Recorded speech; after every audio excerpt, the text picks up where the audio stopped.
Social మీడియాలో కొన్ని వీడియోల్ని చూసినప్పుడు ఏం మాట్లాడాలో కూడా అర్థం కానంత వేదన కలుగుతుంది. చూస్తుండగానే పరిస్థితి ఎంత మారిపోతోంది, జనాన్ని ఎంత దిగజారేలా చేస్తున్నారు. ఒకసారి వీడియో చూడండి. एक मिनट वीडियो ले आप कैसा बोलते नहीं आपको क्या प्रूफ है आप पाकिस्तान है आप है तो पाकिस्तान का बोल देते मेरे दादा इंडियन आर्मी में थे आपको पता है सूबेदार थे वो। హైదరాబాద్ కాప్రాలో జరిగింది ఈ ఘటన. జనప్రియ లేక్ ఫ్రంట్ అపార్ట్మెంట్లో ఈ అబ్బాయి ఫ్యామిలీ ఉంటుంది. అతనికి అపార్ట్మెంట్ మేనేజింగ్ కమిటీ సభ్యులకు మధ్య ఏం జరిగిందో మీరు చూశారు. వీడియోలో కనిపిస్తున్న దాని ప్రకారం ఈ పిల్లవాడిని అపార్ట్మెంట్లో ఉండే వ్యక్తి నువ్వు పాకిస్తానీవా, ఇక్కడెందుకుంటున్నావు అని అడిగాడు. ఎంత షాకింగ్ ప్రశ్న ఇది!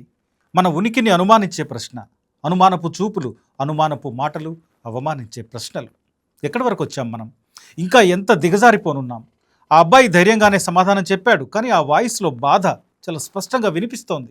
నేను ఇక్కడి వాడినే, ఈ దేశం వాడినే, మా తాత ఆర్మీలో సుబేదారుగా పనిచేశాడు అని చెప్పుకోవాల్సిన పరిస్థితి ఒక పిల్లవాడికి వచ్చిందంటే అది ఎంత దుర్మార్గం! ఈ గొడవ జరుగుతున్నప్పుడు పోలీసులు కూడా వచ్చారు. వాళ్ళ ముందు కూడా ఇవే ప్రశ్నలు అడిగాడు.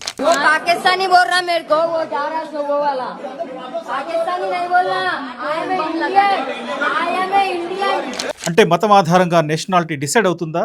ఈ నేల మీద పుట్టిన వాళ్ళు, వేల ఏళ్లుగా ఇక్కడే బతికిన వాళ్ళు, లక్షలు కోట్లలో ఇస్లాం మతానికి, క్రిస్టియన్ మతాలకు కన్వర్ట్ అయ్యారు. వాళ్ళది మతమే మారింది, జాతీయత కాదు.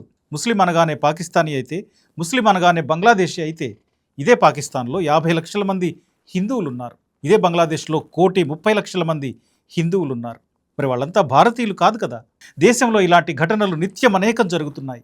మరీ ముఖ్యంగా ఉత్తరాదిన ఇలాంటి విద్వేష వాతావరణం ఎక్కువగా కనిపిస్తోంది. హిందూ ముస్లిం కలిసిమెలిసి బతికే తెలంగాణ సంస్కృతిలో కూడా ఇప్పుడు ఇలాంటివి కనిపిస్తున్నాయి. అంటే ఇండియా పాకిస్తాన్, హిందూ ముస్లిం ఈ విభజన గీతలు, విద్వేషం ఉంటే తప్ప రాజకీయంగా మనుగడ, బతుకులేని బీజేపీ చేసిన దారుణం ఇది.